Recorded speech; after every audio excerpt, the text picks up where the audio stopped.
Bildiğimiz üzere 20 Temmuz'da başta öğrencilerimizin heyecanla beklediği ve devamında da ailelerin heyecanla beklediği bir sonuç aldık. YKS sonucunu. Bu YKS sonucunda çoğu öğrencilerimizde almış olduğumuz dönütlerde istedikleri sonuçları alamadıklarını başta belirterek bu yıl önceki yıllara nazaran yaşadığımız elim olaydan dolayı, deprem olayından dolayı bu yıl farklı bir kontenjan izlenilecek.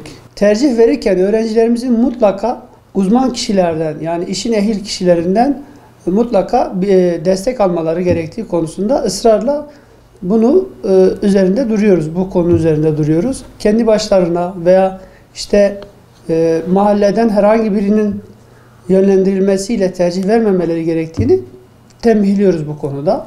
Uzman kişiler tercih verirken nelere dikkat ederler?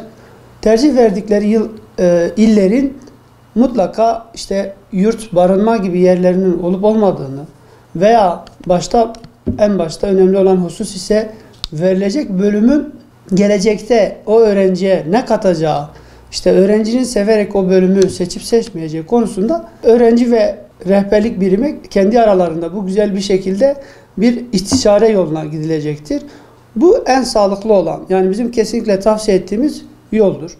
ÖSYM'nin açıklamış olduğu süre zarfına baktığımızda 27 Temmuz ile 8 Ağustos gibi bir aralıkta tercihler başlayacaktır. Yakın bir zamanda dün işte örnek bir kılavuz yayınlandı. O kılavuza göre bizler de yavaş yavaş inceleme yaparak belirli tercihlerde artık hangi yolları izleyeceğimizi biz de gözlemliyoruz şu anda. Öğrencilerimizin bu yıl tercih verirken depremzede kontenjanından biraz söz etmek istiyorum. Bulunduğumuz ilin kontenjanından söz ettiğimizde tıpta bu yıl bir 63 tane bir depremzede kontenjanı, ek kontenjanı oluşturulmuş. Diş hekimliğinde 30, hukukta 70, eczacılıkta 20, ilahiyatta 78, birinci öğretim, bir de 40 da ikinci öğretim olmak üzere bu şekilde bir ek kontenjanlar verilmiş. Öncelikle deprem bölgesi üniversitesinin genel kontenjanını doldurmayla başlıyor. Genel kontenjan dolduktan sonra okul birincileri göz önünde bulunduruluyor.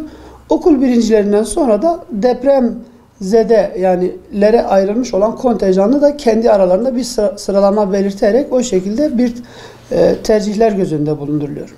Öğrenci ilk yılıysa eğer ki bir altyapısı varsa, bir bilgi birikimi varsa, demin de belirttiğim üzere mahalle baskısıyla veya işte birilerinin yönlendirmesiyle işte şuraya gidelim, işte şu bölüme gidelim, şu bölüm güzeldir, şu bölüm iyidir diye bir kulaktan dolma bilgilerle yönlendirilmek yerine gerçekten severek o mesleği icra etme, yani seveceği bir mesleği, bir tercih vermesi, kesinlikle biz bunu her zaman öngörüyoruz. Kesinlikle biz öğrencilerimize tembihlediğimiz bu.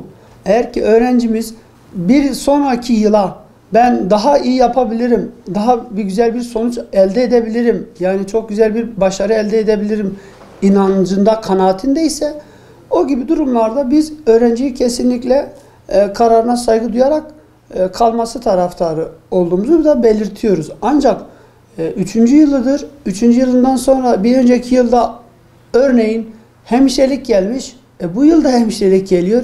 Yani bir daha sınava hazırlanması hem zaman kaybı olacaktır. Yani onun ömürden sonuçta bir zaman kaybı oluşuyor.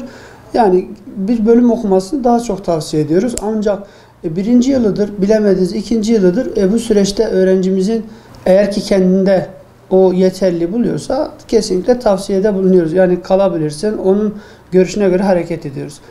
Bu süreçte herkes bir fikir beyan eder. Gelecek işin uzmanına, diyecek ki hocam ben bu sıralamam var, böyle bir tercih yapmak istiyorum ve benim ilgi alanlarım, öğrencinin ilgi alanı çok önemlidir. Benim ilgi alanlarım bu yöndedir ve bu şekilde bir tercih vermeyi öngörüyorum. Siz bu konuda ne düşünüyorsunuz? İşin uzmanına sorarak yola koyulmalıdır. Tercih verirken diyelim ki 103 bindedir, 105 bindedir, 110 bindedir. 110 bindeki bir öğrenci 160-180 bine kadar çekebilir. Ancak başlama sürecini 50 bine kadar da çıtayı daraltabilir. Yani 55 binden bir tane tercih attım. 75 binden 2 tane attım. İşte 85 binden atıyorum birkaç tane tercih verdim. Yalnız burada baraj olan bölümler hariç. Örneğin ben 105.000'deyim. Ben burada eczacılığı tercih veremem. Buna dikkat edilmesi de gerekiyor. Dediğim gibi o çıtayı çok böyle sıklaştırmayacak şekilde 3-5 tane böyle kendinden bir 50.000 daha yüksek olan bölümlerden başlayarak bitişte de kendinden 50-60.000 hatta 80.000'e kadar da düşük olan bir bölüme de tercih vermesi gerekiyor ki tercihinin boş gelmemesi adına.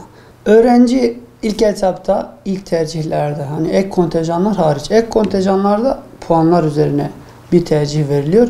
İlk tercih verdiği vakit mutlaka göz önünde bulundurması gereken sıralamadır. Şimdi bazen velilerimiz geliyor diyor ki benim çocuğum diyor bu kadar yüksek bir puan almış. Hayır. Biz o puanı göz önünde bulundurmuyoruz. Biz o yüksek puana karşılık öğrencinin diğer öğrenciler arasındaki sıralamasını göz önünde bulunduruyoruz. Hal böyle olurken biz sıralamayı göz önünde bulundurduğumuzda nedir? Öğrencinin başarı düzeyi o şekilde ortaya çıkmış oluyor. Yani puan değil, başarı sıralaması önemlidir. Çünkü burada her yıl mutlaka etkisi olan bir durumdan da bahsedeyim. OBP, okul başarı puanı. Okul başarı puanı 9, 10, 11 ve 12. sınıf üzere yıl sonu toplanan o yıl sonu notlarının 4'e bölünerek ortaya çıkan sonucudur. Ve okul başarı puanı sizi çok çok gerilere çekebildiği gibi yukarılara da çekebiliyor. Bugün bir 95 okul başarı puanı olan bir öğrenciyle 75-85 arasında binlerce değil 10 binlerce kişi oynayabiliyor. Bunu da vurgulamak istiyorum. OBP'ye çok önem gösterilmesi gerektiğini de belirteyim. Bizim insanımızda, hani insanımız derken doğamız olarak karşılaştırmayı çok severiz. Karşılaştırma olayı bir defa yanlıştır.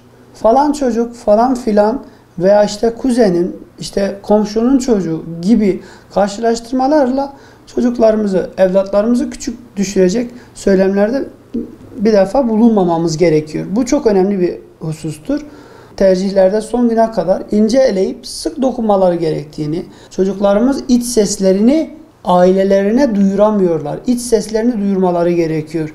Yani duyurmaları konusunda da ailelerin çocuklarına, evlatlarına yardımcı olması gerekiyor. Evladım sen bu konuda ne düşünüyorsun? Biz sana her şekilde destek çıkarız. Bir diğer husus ise dünyanın sonu değil. Hiçbir şey bizim evladımızdan daha kıymetli olamaz. Her veli şu düşüncede olmamalı. Yani benim evladım illa okusun, illa okusun. Belki okumaya meyilli değildir. Yani bir şeyi dayatarak, bir şeyi zorbayla yaptırmanın sonucu olumlu olamaz. Yani bunu hepimizin bilmesi gerekiyor. Sonuçlarımızın herkes için, milletimiz için, başta değerli, kıymetli öğrencilerimiz için hayırlı bir şekilde sonuçlanacağını, güzel bölümlere yerleşmelerini temenni ediyoruz.